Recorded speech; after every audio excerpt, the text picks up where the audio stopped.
pagkaon gikan sa among pinalanggang lungsod nga Dumanhog.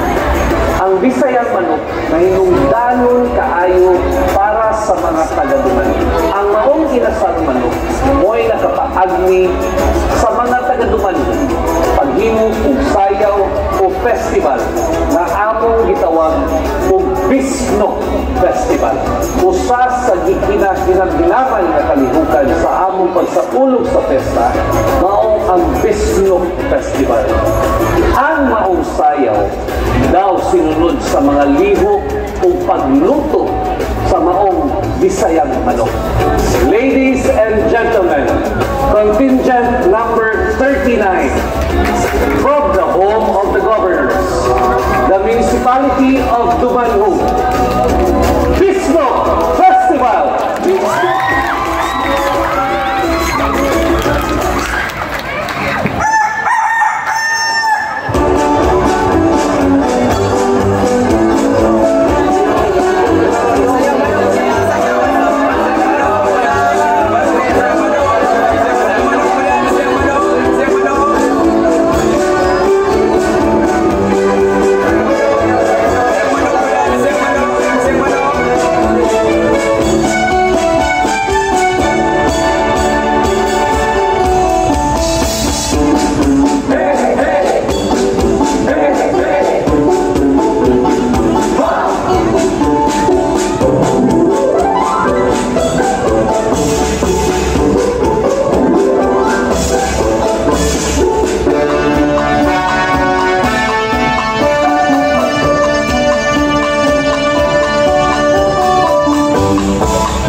Disco Festival of the Municipality of Dumanhog. Special thanks to Mayor